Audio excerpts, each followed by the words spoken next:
జిల్లాలో private corporate విద్యా సంస్థల్లో విద్యా హక్కు చట్టాన్ని అమలు చేయట్లేదని ఇన్సాఫ్ స్టూడెంట్ ఫెడరేషన్ నెల్లూరు జిల్లా ప్రెసిడెంట్ సురేష్ రెడ్డి ఆందోళన వ్యక్తం చేశారు. టెక్నో, ఈ-టెక్నో, ఒలింపియాడ్, ఐఐటి పేర్లతో విద్యార్థుల తల్లిదండ్రుల దగ్గర అధిక ఫీజులు వసూలు చేస్తున్నారన్నారు. విద్యా దోపిడీని అరికట్టాల్సిన అధికారులు నిర్లక్ష్యం వహిస్తున్నారన్నారు. వినతి పత్రం అందుకునేందుకు డిఈఓ కార్యాలయంలో ఏ అధికారి అందుబాటులో లేకపోవడం వారి నిర్లక్ష్యానికి నిదర్శనమన్నారు. ఈ కార్యక్రమంలో శ్రీను, రమేష్, కిరణ్, బాలాజీ, సుకుమార్, సంతోష్ కుమార్, నవీన్ తదితరులు పాల్గొన్నారు. కొనడం నిషేధించాలి, నిషేధించాలి, నిషేధించాలి. Down down DEO, down down DEO, down down DEO. ISF జిందాబాద్. అధిక ఫీజుల వెంటనే తగ్గించాలి, అధిక ఫీజుల వెంటనే తగ్గించాలి. Down down DEO, down down తగ్గించాలి.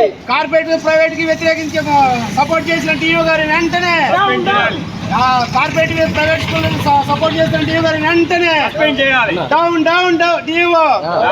ఐఎస్ఎఫ్ జిందాబాద్. అధిక ఫీజులు తగ్గించాలి, అధిక ఫీజుల వెంటనే తగ్గించాలి, అధిక ఫీజుల వెంటనే తగ్గించాలి. స్కూల్లో బుక్స్ కొనడం నిషేధించాలి.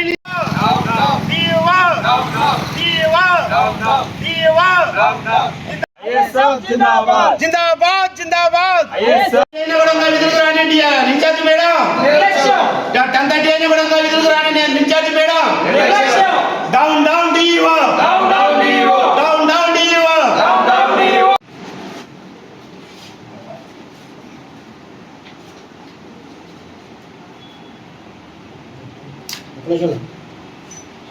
రాజ్యంగా వాళ్ళ దండ మన పేద మధ్యతరగతి విద్యార్థులకు ఒక విద్యార్థి దేశానికి పోతాడు. కానీ ఈరోజు విద్యార్థులకి చదువు భారమైంది. మీరు చర్యలు తీసుకొని మరి ఒక స్కూల్ పెట్టాలంటే గవర్నమెంట్ నామ్సరే ఉంది. ఈ యొక్క స్కూల్ కూడా గ్రౌండ్ లేవు, క్వాలిఫైడ్ టీచర్ నోటీస్ బోర్డులో ఈ యొక్క టీచర్ క్వాలిఫికేషన్ పెట్టట్లేదు, ఫీజు వివరాలు నోటీస్ బోర్డులో పెట్టట్లేదు.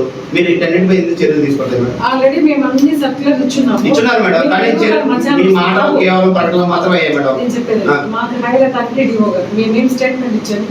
మేడం మీరు డిస్కస్ చేయాలి కదా. ఈ రోజు ఇప్పుడు మీరు మీ నామ్స్ తెలుసు కదా, గవర్నమెంట్ ఒక స్కూల్ పెట్టాలంటే ఏమైనా నామ్స్ గ్రౌండ్ లేకుండా స్కూల్ ఉంటుందా? కానీ ఒక అపార్ట్మెంట్ కూడా స్కూల్ పెట్టచ్చు మేడం. మేడం నేను 10 years నుంచి చేస్తాను మేడం, ఇంకా ఎంత టైం కావాలి మేడం? 35,000 ఒక మాటలు రాని పిల్లలకు 35,000 ఫీజా? మాటలు రాని 35,000 సన్ రైజ్ అంటే దానికి మరి పర్మిషన్ ఉందో కూడా లేదు. అదేనే కదా మేడం నగరంలో ఉన్న వాటి ప్రతి స్కూల్లో బుక్స్ ఫీజు 9,000 నుంచి 15,000 వసూలు చేస్తారు మేడం. ఒక 5 నోట్స్ బుక్స్, 5 టెక్స్ట్ బుక్స్ ఉంటాయి, ఒక 15-16 నోట్ బుక్స్ ఉంటాయి. కానీ దాని వాల్యూ ఇస్తారు మేడం. ఒక 2,000 లేకపోతే 3,000 వేసుకోండి. 15,000 లేదు మేడం. ఇష్టారాజ్యంగా అసలు బుక్స్ స్కూల్లో అమ్మేది మేడం. మీరు నిషేధించరు కదండి. స్కూల్లో ఉందా, జీవో ఉందా? నేను అడిగాను మేడం, ఒక స్కూల్లో బుక్స్ అమ్మేది ఉందా జీవోలో? కాదు మేడం, ఒక ఇంటర్మీడియట్ డిగ్రీ చదివిన వాళ్ళు కూడా ఈరోజు టీచింగ్ ఫీల్డ్లో ఉన్నారు. మీరు ఎంక్వైరీ చేయరా? ఒక స్టూడెంట్కి టీచింగ్ చేయాలంటే ఏం చదవాలి మేడం? డిగ్రీ చేసిన వాళ్ళు కూడా టీచింగ్ మీరు ఎంక్వైరీ చేయండి మేడం. తీసుకొచ్చాము నగరంలో జిల్లా వ్యాప్తంగా కూడా ఇదే పరిస్థితి. డిగ్రీ చేసిన ఒక బిఏడి మినిమం బిఏడి ఉండాలా, లేకపోతే ఇంటర్మీడియట్ స్కూల్ చేసిన టీటీసీ రాసుండాలా. కానీ క్వాలిఫికేషన్ లేకుండా ఎడ్యుకేషన్ చేస్తున్నారు. ఫీజులు మాత్రం లక్షలు వసూలు చేస్తున్నారు. ఫస్ట్ క్లాస్కి 1 లక్ష రూపాయలు అయింది మేడం ఫీజు. బుక్స్ వేల బుక్స్ మీద వసూలు చేస్తున్నారు. మీరు చర్యలు తీసుకోకపోతే రాబోయే రోజుల్లో డిఈ ఆఫీస్ ముట్టడిస్తాం మేడం. అవసరమైతే మేము జైలుగానే వెళ్తాం, కానీ దీన్ని మాత్రం వ్యతిరేకిస్తున్నాం మేము. స్టూడెంట్ నా పేరు Suresh Reddy, ISF student district ప్రెసిడెంట్ని. ఈరోజు నగరంలో ఉన్నటువంటి ప్రైవేటు, కార్పొరేటు విద్యా సంస్థలు అధిక ఫీజులను దోపిడీని అరికట్టాలని డిఓ గారికి వినతిపత్రం ఇవ్వడానికి ఇక్కడికి రావడం జరిగింది.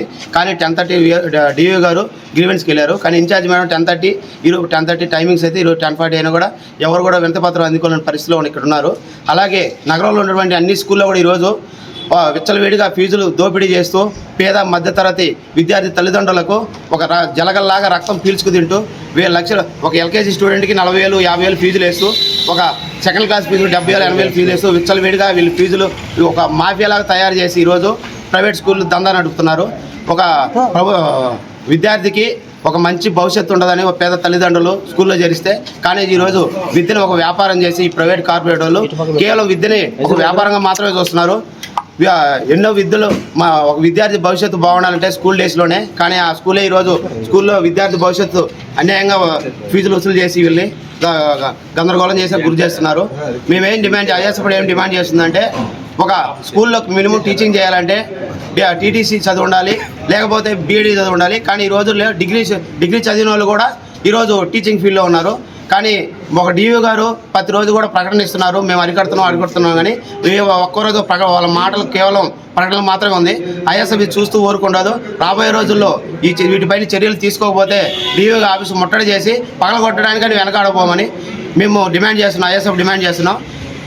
గౌరవనీయులైన నారా లోకేష్ గారు ఎడ్యుకేషన్ మినిస్టర్ ఈరోజు ఆయన విద్యా వ్యవస్థలో మార్పులు తీసుకోవడానికి ఎంతో కృషి చేస్తుంటే, కానీ వీళ్ళు సంవత్సరం ఫీజులు మార్పులు చేస్తూ వీటిలో మార్పులు తీసుకొస్తున్నా కానీ విద్యారంగంలో మార్పులు తీసుకురావడం లేదు. ప్రతి స్కూల్ కూడా ఈరోజు లక్షల ఫీజులు వసూలు చేస్తున్నారు. వీటిపైన చర్యలు తీసుకోవాలని డిఓ గారిని రిక్వెస్ట్ చేస్తున్నాం. లేని ఏడాల రాబోయే రోజుల్లో ఈ ఉద్యమాన్ని మరింత తీవ్రతరం దాల్స్తామని ఐఎస్ఎఫ్ డిమాండ్ చేస్తుంది. ఈ వీడియో కనుక మీకు నచ్చినట్లయితే లైక్ చేసి షేర్ చేయండి. మరిన్ని లేటెస్ట్ అప్డేట్స్ కోసం మా ఛానల్ ని సబ్స్క్రైబ్ చేయండి.